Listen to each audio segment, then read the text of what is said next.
Friends, welcome to my YouTube channel tech assembly craft creator. जैसे कि हम लोगों ने पिछले 3 लेक्चर में ये कवर कर लिया था कि पहला लेक्चर में हमने ये कवर किया कि कौन कौन सा इंपॉर्टेंट चैप्टर है और फर्स्ट यूनिट कैसे स्कोरिंग करता है नीट में 72+ मार्क्स। सेकेंड लेक्चर में मैंने ये कवर किया कि बायोलॉजी में बहुत सारे ऐसे कंफ्यूजिंग टर्म्स हैं, उसको कैसे कैसे सॉर्ट आउट करे वो कवर किया। तीसरा लेक्चर में हम लोगों ने बहुत सारे बायोलॉजी के बहुत सारे फैक्ट्स के बारे में जाना और ये करके बहुत सारे आज का लेक्चर हम लोग ये कवर करेंगे ह्यूमन प्रोडक्शन के बारे में, जैसा कि मैंने पहले ही कहा दिया था। तो आज बिना समय गवाए आपको ह्यूमन प्रोडक्शन की कुछ बातें को बताया जाए। जैसे कि आपको पता है ह्यूमन प्रोडक्शन का मतलब क्या होता है। रिप्रोडक्शन वो एक ऐसा प्रोसेस है जिससे कि मतलब जिससे कि स्पेसीज का बढ़ना, मतलब कि बहुत सारे पॉपुलेशन इंक्रीज होते हैं, स्पेसीज का बनता है, सेम स्पेसीज का प्रोडक्शन होना विद सम चेंजेस, उसको कहते हैं reproduction. Human production basic source होता है एवोल्यूशन का, क्योंकि इसमें मियोसिस डिवीजन, जहाँ पे भी मियोसिस डिवीजन होगा वहाँ पे क्रोमोसोम, वहाँ पे कुछ जेनेटिक वेरिएशन होगा, क्योंकि और उसमें 2 पेरेंट्स इन्वॉल्व होते हैं, एक मेल एक फीमेल। तो मेल एंड फीमेल में दोनों में यूनिक ट्रेट्स होंगे। तो यूनिक ट्रेट्स जब क्या कहते हैं एक प्रोजेनी में एक्वायर्ड करेगा तो उसमें एक नया ट्रेट का फॉर्मेशन होगा, जो कि इसका कहते हैं अनकंडीशनल एनवायरनमेंट में बेटर सर्वाइवमेंट की प्रोबेबिलिटी को इंक्रीज करता है। तो अब पहले अब इस पे वुमेन प्रोडक्शन एक होता है मेल प्रोडक्टिव सिस्टम, एक होता है फीमेल प्रोडक्टिव सिस्टम। ओके, तो मेल प्रोडक्टिव सिस्टम में जो गैमेट होता है उसको हम लोग स्पर्म कहते हैं और फीमेल प्रोडक्टिव होता है ओवा। स्पर्म के बनने की प्रक्रिया को हम लोग स्पर्मेटोजेनेसिस कहते हैं और ओवा के बनने की प्रक्रिया को हम लोग oogenesis कहते हैं। ठीक, ये भी कुछ कॉमन टर्म्स बता रहा हूँ। तो स्पर्म और ओवा जब मिल जाता है तो फर्टिलाइजेशन हो जाता है, मतलब इस जैसे कि 1 मिनट, जैसे कि यही क्या कहते हैं गर्ल्स का वेजाइना हुआ और ये सर्विक्स हुआ। तो यहाँ से sperm bye coitus sexual intercourse, यहाँ से पेनिस एंटर किया तो यहाँ से इजैकुलेशन हुआ, तो यहाँ से बहुत स्पर्म इंटर कर गए स्पर्म इंटर गया वेजाइना में। फिर यहाँ पे एक होता है फैलोपियन ट्यूब, यहाँ पे होता है या फिर ओवेरी होता है, फिर लिगामेंट जॉइंट होता है। ठीक, तो यहाँ से ओवेल्यूशन होता है 14 डे में, यहाँ से ओवेल्यूशन होता है यहाँ पे स्पर्म और यहाँ से क्या कहते हैं ओवेरी मिला, तो यहाँ पे इसी प्रोसेस को कहते हैं फर्टिलाइजेशन। ठीक, तो फर्टिलाइजेशन होने के बाद जायगोट बनता है और ये चीज बहुत इंपॉर्टेंट, ये क्वेश्चन में हर क्वेश्चन में मतलब किसी भी एग्जाम में पूछा जाता है कि जायगोट हैप्लॉइड होता है कि डिप्लॉइड। जायगोट हमारा डिप्लॉइड होता है और उसके बाद ब्लास्टोकाइस्ट का फॉर्मेशन होता है, मतलब 16 सेल स्ट्रक्चर होता है। उसके बाद मोडुला होता है, उसका इम्प्लांटेशन। एक बात ये है जैसे कहते हैं जैसे फल में जायगोट मतलब जायगोट का आपका फॉर्मेशन हुआ जी, जायगोट बना, फिर ये फर्दर डिवाइड करता है 4 भाग में, फिर ये डिवाइड करता है फिर फर्दर 8 भाग में, 1 2 3 4 5 6 7 8, फिर फर्दर डिवाइड करता है 16 बना देता है। 1 2 3 4 5 6 7 8 9 10 11 12 13 14 15 16 इसी को हम लोग कहते हैं मॉडुला, सॉरी इसको कहते हैं हम लोग, इसी को हम लोग कहते हैं ब्लास्टोकाइस्ट। उसके बाद ये बना देता है मॉडुला ब्लास्टो। इसमें ये बात रखने वाला ध्यान देना है क्योंकि इसका इस सेल का साइज हमेशा कांस्टेंट होता है और ये फ्री न्यूक्लियर डिवीजन होता है, क्योंकि इसमें सेल डिवाइड ही नहीं करता। सेल क्या कहते हैं जोना पैराशूटा के अंदर सारा सेल इंटर रहता है और इसके जोना पैराशूटा के ऊपर टफ कवरिंग बनाता है, इसी कारण इसका सेल का साइज इंक्रीज नहीं होता है। ठीक, अब हम लोग इधर फर्दर प्रोसीड करते हैं। इम्प्लांटेशन, तो उसके बाद बेबी का इम्प्लांटेशन जो जाएगा से इम्प्लांटेशन, जो कि यहाँ पे ये यूटेराइन वाल है मदर का और यहाँ पे जो ब्लास्टोकास्ट का जो फॉर्मेशन हो यहाँ पे ये इम्प्लांटेशन हो गया। उसका पार्चुलेशन होता है, डिलीवरी का टाइम जो पेन होता है, जो बेबी जब निकलते हैं पार्चुलेशन कहते हैं। सिर्फ जैसे पार्चुलेशन होता है उसके बाद मदर में लैक्टेशन हार्मोन का सिक्रेशन होता है, जिसके कारण उसमें मिल्क प्रोड्यूस होता है, ऑक्सीटोसिन हार्मोन का सिक्रेशन होता है मिल्क प्रोड्यूस, जो कि एल्वेओलाई को रिलैक्स करता है और मिल्क को जब बेबी सक करता है तो वो होता है। फिर अपीयर प्रोलैक्टिन जिन हार्मोन लैक्टेशन के लिए इन्वॉल्व होता है, बेबी की फीडिंग के लिए बहुत इंपॉर्टेंट होता है। और हम बात करेंगे कि कैसे स्पर्म बनता है और इसमें बहुत सारी चीज़ों के बारे में। ठीक, तो मेल में जैसे हमारा ब्रेन में हम लोगों ने पिछले लेक्चर में तीसरा हार्मोनल चेंजेस के बारे में पढ़ा था, तो उसमें मैंने बहुत सारे हार्मोन के बारे में बताया था, FSH, LH, prolactin, estrogen binding, estrogen, progesterone, इन सभी के बारे में बताया था। तो हाइपोथैलेमस जो कि ब्रेन का पार्ट उसके होता है, एडेनोफाइसिस, प्रोफाइसिस, एडेनोफाइसिस से एलएच हार्मोन निकलता है। एलएच मतलब ल्यूटिनाइजिंग हार्मोन। तो ये एलएच एक्ट करता है लीडिंग सेल पे। ये लीडिंग सेल का डायग्राम है। ये जैसे एक टेस्टिस हुआ, मतलब टेस्टिस के अंदर और वो टेस्टिस के अंदर लीडिंग सेल्स पाए जाते हैं। जो टेस्टिस को हम लोग काट दिए, ठीक, तो उसके अंदर उसके अंदर लीडिंग सेल्स पाए थे। लीडिंग सेल्स जनरली हमारे सेमरी इस स्पर्मेटोगोनिया सर्टोली सेल्स के बगल, मतलब सर्टोली सेल्स के बगल में ही ये लीडिंग सेल्स पाए जाते हैं, और ये फ्लोट करते हैं। इसमें वो सेरेब्रल फ्लूइड साइटोप्लाज्म से ये फ्लोट करते हैं। तो एलएच एंटीप्रोटेस्टेरोन से निकलता है और ये लीडिंग सेल से निकलता है। लीडिंग सेल एक्ट करता है, लीडिंग सेल पे एलएच एक्ट करता है, और लीडिंग सेल पे सीक्रेट करता है 3 हार्मोन। मतलब एलएच एंटीरियर पिट्यूटरी से निकलता है, वो एक्ट करता है लीडिंग सेल पे। लीडिंग सेल निकालता है 3 basic hormone, 3 mainly 3 basic hormone. First testosterone. ये मेल में जितने भी सेकेंडरी सेक्सुअल कैरेक्टर बनने चालू नहीं लेते हैं 14 ईयर्स में, जैसे कि मूछ बियर्ड का बनना, मॉस्टेक बनना, आवाज हाई पिच का, लो पिच का होना, फिर आवाज का भारी होना, फिर वो आर्म पिच से बाल होना, शोल्डर का चौड़ा होना, ब्रिस्ट शोल्डर का चौड़ा होना, ये सब सेकेंडरी सेक्सुअल कैरेक्टर टेस्टोस्टेरोन के कारण होते हैं। उसके बाद एंड्रोजन निकलते हैं। एंड्रोजन मेनली फीमेल कैरेक्टर को शो करता है, लेकिन मेल में बहुत लिटिल अमाउंट में पाया जाता है एंड्रोजन। जैसे कि कोई आप आदमी को देखेंगे जिसमें क्या कहते हैं, उसका ब्रिस्ट हल्का हल्का चौड़ा हो जाता है, मतलब उसका छाती में जो ब्रिस्ट होता है वो हल्का चौड़ा होने जाता है, मतलब इसमें एंड्रोजन का ज्यादा होता है। और किसी किसी का आदमी उसका वॉइस बहुत ज्यादा पिच का होता है, मतलब बहुत लो पिच का होता है, तो उसमें एंड्रोजन का कारण होता है। एंड्रोजन फिर बाउंडिंग प्रोटीन, तो ये एंड्रोजन बाइंडिंग प्रोटीन प्रमोट करता है हमारा गैमेटोजेनेसिस को, ठीक, ये प्रमोट करता है गैमेटोजेनेसिस को, गैमेटोजेनेसिस को प्रमोट करता है। और देखिए इस पर ये टेस्टिस ब्रीडिंग सेल हुआ, ये स्पर्मेटोगोनिया जो कि स्पर्मेटिड बनाता है, उसके बाद स्पर्म बनता है। ये समय नहीं फेरस से स्पर्म कैरी होता है, ये सर्टोली सेल से पूरी स्ट्रक्चर कहते हैं। स्पर्मेटोजेनेसिस होता है, स्पर्मेटोजेनेसिस होता है, और जो हमारा एक ब्यूटीफुल सा स्पर्म बन जाता है, जो कि ऐसे करके इस टाइप का होता है। इसमें हेड होता है, बॉडी होता है, टेल होता है, और आगे में एक्रोसोम वाला पार्ट होता है, ठीक, ये बन जाता है हमारा। फिर यहाँ से सर्टोली सेल्स पे फिर एफएसएच एक्ट करता है सर्टोली सेल्स पे, follicular stimulating hormone act Sertoli cells पे। फिर यहाँ पे 3 हार्मोन निकलते हैं, androgen binding protein, follicular stimulating hormone, inhibin, sperm maturation factor. फिर स्पर्म मैच्योरेशन फैक्टर हेल्प करता है गैमेटोजेनेसिस और स्पर्म को मैच्योर होने में। स्पर्म मैच्योर होता है एम्पुलर रीजन में, ठीक। यहाँ फिर अब जैसे अब बहुत ज़्यादा एक्सेसिव स्पर्म का प्रोडक्शन हो रहा है, तो एक्सेसिव स्पर्म का प्रोडक्शन हमारे बॉडी के लिए हार्मफुल होता है, क्योंकि ये हमारे बॉडी का कंसंट्रेशन पावर को डिक्रीज करता है। हमारा बॉडी बहुत उतावला होने लगता है, मतलब माइंड पर डाउट लगता है, मतलब बहुत ज़्यादा मन कर रहा है इजाकुलेशन करने का, कुछ माइंड चेक करने लगता है, मतलब बहुत अजीब, जैसे कि आपको जैसे एक नशा होने लगता है।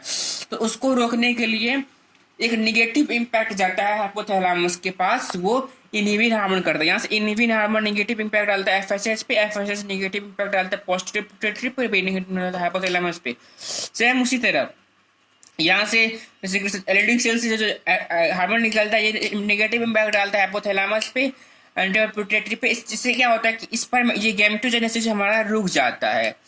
इनहिबिन जो नेगेटिव इम्पैक्ट डालता है हाइपोथैलेमस पे, इससे ये होता है कि हमारा गैमेटोजेनेसिस रुक जाता है और स्पर्म का फॉर्मेशन कंट्रोल वे में होता है। स्पर्म कंट्रोल्ड वे में होता है। आप लोगों ने ये देखा होगा बहुत सारे साधु ये सब, उसका दिमाग बहुत तेज होता है, वो बहुत साधु, जैसे नागा साधु क्या होता है कि उसमें वो लोग पे स्पर्म नहीं बनता, मतलब जो स्पर्म बनने में मतलब एक महीना लगता है, 1 महीना पता नहीं लगता है स्पर्म, तो बहुत एनर्जी लगता है स्पर्म बने, तो वो अपना इस एनर्जी को अपनी साधना में यूज करते हैं। इसीलिए उसमें वो क्या करते हैं, इसीलिए वो कभी भी स्पर्मेटोजेनेसिस उसमें नहीं होता, इसके कारण वो इजाकुलेशन कभी नहीं करते। इसीलिए नागा साधु में सब साधु सब में सब होता है, और साधना में अच्छे से लीन हो रहा पाता है, इसलिए वो पूजनीय है हमारे लिए। ये सब पूरा उसके बाद आप लोग स्क्रीनशॉट ले लीजिए अच्छा से। और तब आप क्या कहते हैं मेल रिप्रोडक्टिव सिस्टम के बारे में पढ़ेंगे, सिस्टेट डक्ट्स और टेस्टिस के बारे में, स्पर्म कैसे बनता है, ये वो इस सब के बारे में आप लोग पढ़ेंगे। अब ले लीजिए। Now we proceed to our male reproductive system here. These are the famous reproductive system structure which you have to understand better clarity and concept, because अगर आप फ्लो चार्ट के वे में कुछ समझते हैं और वे और क्या कहते हैं ये डायग्राम वे में डायग्रामेटिकली हम सब अपने माइंड में बहुत ज्यादा देर तक याद रहता, ना कि अगर हम शायद मैं सबको बहुत जैसे सजा के लिख सकता पूरा स्लाइड लिख, लेकिन डायग्रामेटिकली वे में आपको समझ लेना बहुत ज्यादा इंपॉर्टेंट करता है। मेल रिप्रोडक्टिव सिस्टम में एक पे एसिस्टेड ये दो पेयर ऑफ टेस्टिस, एक यहाँ एक यहाँ एक इधर भी होता है, तो मैंने सो नहीं किया। एसिस्टेड डक्ट होता है जैसे कि इजाकुलेटरी डक्ट, ये सब डक्ट होता है। वास्ट डिफरेंस स्पर्मेटिक कोड सब डक्ट होता है। और एक्सेसरी ग्लैंड्स जैसे कि सेमिनल वेसाइकल, प्रोस्टेट ग्लैंड, बल्बुलेथरल और कॉपर्स ग्लैंड, और एक्सटर्नल जेनिटलियम ये हमारा पूरा पेनिस। अब सबका काम दिखता है। ये रैंडली बेटा हम लोग ने 10th में कवर कर लिया था, और 11th में भी। ये जो हमारे लोग क्या कहते हैं टॉयलेट जो हम जाते हैं उससे पहले जितना भी यूरिन का कलेक्शन होता है जो रैंडली बेडर में होता है, उसके बाद जिसने पूरा फील होता है हम लोग को महसूस होने लगता है कि हम लोग को अब क्या कहते हैं टॉयलेट नहीं जाना चाहिए, पीछे लगता है, यहाँ से हमारा पास होता है। हम लोग मेल में यूरिनेशन के लिए और इजाकुलेशन के लिए सेम पाथवे होता है। ये क्वेश्चन बहुत इंपॉर्टेंट होता है, ये क्वेश्चन हर एग्जाम में चलता है। और फीमेल में वही डिफरेंट पाथवे होता है। अब हम लोग यहाँ से स्टार्ट करते हैं। यहाँ पे डार्टस मसल है, ये पूरा हमारा हो गया स्कॉर्टम। इससे आप लोग देखेंगे तो इस टाइप का थैली, इस तरह का थैली रहता है, ठीक। उसके अंदर दो गो बॉल टाइप का इस तरह से हम लोग कहते हैं वो टेस्टिस। अगर देखिए आप मतलब एक झोला लीजिए और उसमें इधर एक बॉल डालिए, इधर एक बॉल डालिए, तो कुछ इस टाइप का आपको स्ट्रक्चर बन जाएगा, इस टाइप का। तो ऐसा ही हम लोग का ये मतलब पूरा ये स्कॉर्टम हो गया, और यहाँ पे ये हमारा टेस्टिस हो गया, ठीक। टेस्टिस हल्का पूरा से राउंड शेप का नहीं होता, टेस्टिस हमारा ये ऐसे करके झुका हुआ रहता है, ऐसे करके झुका हुआ, ताकि हमारा इससे कनेक्ट रह पाए, मतलब स्किन से कनेक्ट रह पाए। इसके बारे में बहुत अच्छे से चर्चा करूंगा। और टेस्टिस डिस्कैंड होता है, इस सब के बारे में भी ये डार्टस मसल होता है।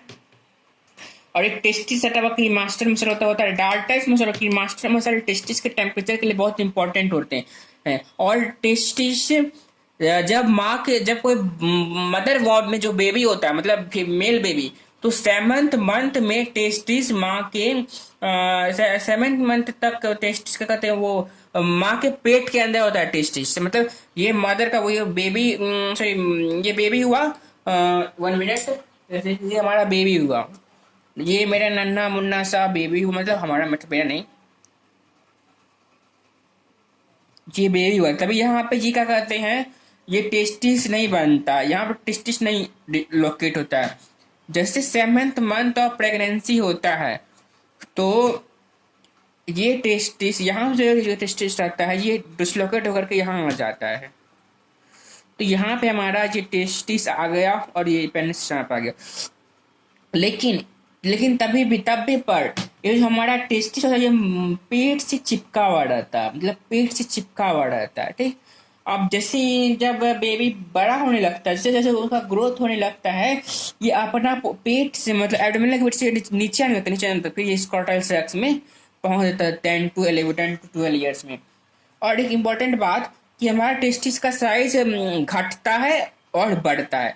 से ठंडा के टाइम में हम लोग का टेस्टिस पूरा सिकुड़ जाता है, इसलिए कि ये इंपॉर्टेंट डार्टस मसल की मास्टर मसल में बहुत इंपॉर्टेंट रोल करता है।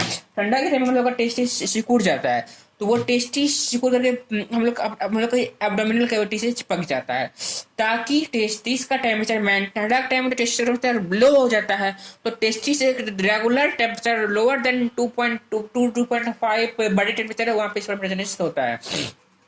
ओके, तो वहाँ पे वो ठंडा टाइम में तो टेस्टिस का टेम्परेचर कम हो गया, तो एब्डोमिनल कैविटी में जाकर चिपक जाता है और वहाँ पे बॉडी से हीट गैदर करता है ताकि वो स्पर्मेटोजेनेसिस कर पाए। और वहीं गर्मी के टाइम में टेस्टिस से नीचे आ जाता है, जो नीचे डिस्क स्कॉर्टेम में आ जाता है, और वो कम टेम्परेचर मतलब टेम्परेचर मेंटेन करके स्पर्मेटोजेनेसिस को प्रमोट करता है। इसमें स्पर्मेटोजेनेसिस हो गया। फिर यहाँ से वास्ट डिफरेंस से क्या स्पर्म कैरी आउट होकर इपिडिडर्मिस से वास्ट डिफरेंस में, एपिडर्मिस में 3 पार्ट का होता है। वास्ट डिफरेंस से फिर इग्वेनल कैनाल से, फिर इग्वेनल सराउंड करके स्पर्मेटिक कोड्स के बाद एम्पुला, उसका इजाकुलेटरी डक्ट, उसके बाद ये यूरेथ्रा।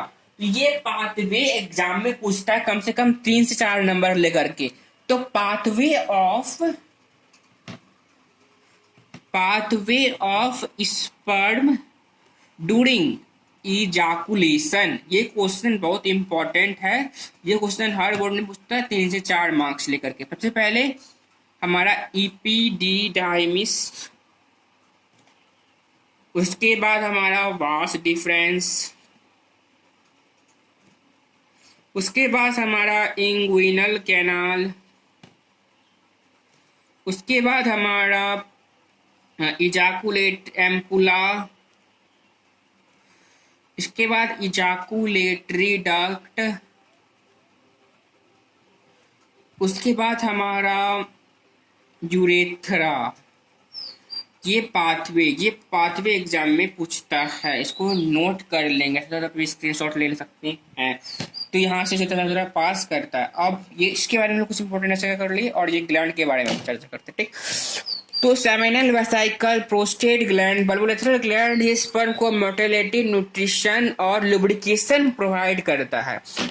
ये सब स्पर्म को मोटिलिटी, न्यूट्रिशन और लुब्रिकेशन प्रोवाइड करता है। और ये इरेक्टाइल टिश्यू होता है, जो स्पर्म जब क्या कहते हैं इजाकुलेशन होता है तो स्पर्म इरेक्ट हो जाता है। तो ये ग्लैंड सब इसमें हेल्प करता है। ओके, तो अब लोग हम क्या करते हैं, कुछ एक्स्ट्रा ग्लैंड थोड़ा सा नोटिस कर लेते हैं, फिर बाद में अच्छा पढ़ेंगे। तो पहले एक बात, ये भी क्वेश्चन इंपॉर्टेंट क्वेश्चन बहुत पूछता है कि जो हमारा ये सेमेन होता है, सेमेन जो इजैकुलेशन के बाद जो व्हाइट सब्सटेंस निकलता है, व्हाइट लिक्विड्स में कुछ व्हाइट, फिर वो स्पर्म वो उसमें बहुत ज्यादा चिपचिपापन और बहुत लस्सापन होता है। तो बहुत ज्यादा उसमें लगता है कि वो स्पर्म जाके वजाइना में जाके अच्छा चिपक जाए, मतलब ये नहीं कि उससे इसमें सारा फॉल हो जाए, मतलब उसमें बहुत ज्यादा उसमें gluish type of substance present होता है। सेवन में जाता है हमारा स्पर्म्स प्लस सेमाइनल प्लाज्मा। फिर सेमाइनल प्लाज्मा में हमारा जो होता है secretion of seminal vesicle, Cowper's gland और प्रोस्टेट ग्लैंड होता है। और सब ग्लैंड क्या करती है, ये भी क्वेश्चन हम लोग पूछा जाता है, ये क्वेश्चन पूछा जाता है, और ये क्वेश्चन हम लोग में बहुत इंपॉर्टेंट होता है। ये 3 क्वेश्चन, ये 3 से 4 मार्क्स, फिर ये 1 से 2, फिर ये 2 से 3, मतलब कितना 3 2 5 4 5 4 9, मतलब 10 मार्क्स का मेनली क्वेश्चन हम लोग कवर कर ले, मतलब पहला लेक्चर में। कितना अच्छा बात है हम लोग के लिए। और इससे पूरा 5 नंबर क्वेश्चन पूछा जाता है एक्सेसरी ग्लैंड से, मतलब 15 मार्क्स का क्वेश्चन कर ले 5 नंबर का है, ठीक। सेमिनल वेसिकल ये स्पर्म का 60 to 70% वॉल्यूम ऑक्यूपाई करता है। 60 to 70% ऑफ स्पर्म का वॉल्यूम ये ऑक्यूपाई करता है। ये अल्कलाइन नेचर का होता है और इसका पीएच होता है 7.4, और ये येलो कलर का होता है। और इसमें वो सारे प्रोस्टाग्लैंडिन्स होते हैं, ये सब होते हैं। और प्रोस्टेट ग्लैंड ये 20 to 25% वॉल्यूम कवर करता है सेमेन का, और ये एसिडिक होते हैं, और इसका पीएच होता है 6.5। कॉपर्स ग्लैंड ये मात्र ये 1 पेयर में होते, जिसे उसका 1 पेयर, मात्र ये पेयर में नहीं होते। ये क्वेश्चन होता है which gland in found in male which does not exist in pair. तो आंसर मिल जाएगा प्रोस्टेट ग्लैंड। ये क्वेश्चन हम लिख देते हैं आप लोग के लिए। which gland found in male which does not exist accessory gland in pairs का आंसर हो जाएगा प्रोस्टेट ग्लैंड। अगर रैटिस हो जाए तो मेरा स्पीक से आप लोग लिख लीजिएगा, नो प्रॉब्लम। और फिर बल्बुलेथरल ग्लैंड होता है, बल्बुलेथरल ग्लैंड वन पेयर में होता है, ये अल्कलाइन होता है, ये अल्कलाइन होता है। जब इस पर इंटर करता है ये इसका सभी में वेजाइना में, तो ये उसको पूरा न्यूट्रल करता है उस पैसेज को, और ये म्यूकस भी सिक्रेट करता है। ये सारे होते हैं, मतलब इसमें कोई याद करना है। Seminal vesicle 60 to 70% volume acquire करता है। प्रोस्टेट ग्लैंड 20 to 25%, 80 तो बचा हुआ रिमेनिंग 15 से 20% कॉपर कंबाइन करता है। और इसका पीएच 7.4 सेमिनल वेसिकल का, प्रोस्टेट का पीएच 6.5 होता है। सब हो गया। अब लोग एक्सटर्नल जेनिटल की बात करेंगे हम लोग। ये हमारा हो गया, ये हमारा हो गया एसेसरी डक्ट। ये जो हमारे हम यहाँ पे पढ़े, ये हो गया हमारा एसेसरी डक्ट्स, ओके। और ये हम लोग पढ़े एसेसरी डक्ट्स के बारे में, और एसेसरी ग्लैंड्स के बारे में हम लोग पढ़े, ठीक। और इधर से हम लोग पढ़े, ये हो गया एसेसरी डक्ट्स, और इसकी हो गया हमारा एक्सटर्नल जेनिटेलिया।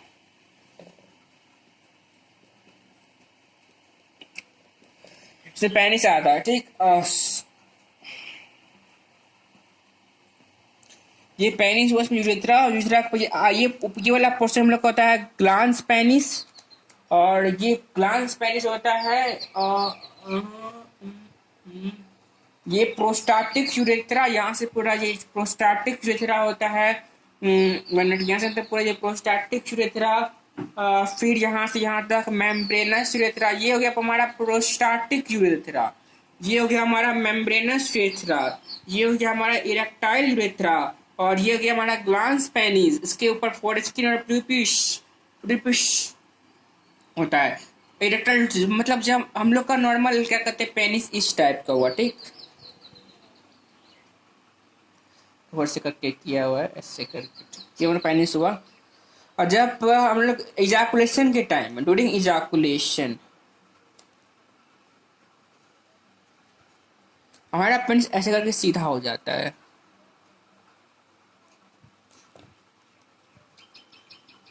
ये हेल्प करता है हमारा इरेक्टाइल टिश्यू, ठीक। अब हम बहुत सारे ग्लैंड के बारे में पढ़ेंगे, बहुत सारे, इसको अभी बेसिक इंट्रोडक्शन करेंगे, बहुत सारे मैकेनिज्म के भी बारे में पढ़ेंगे। तब तक के लिए okay bye, thank you guys, फिर मिलते हैं।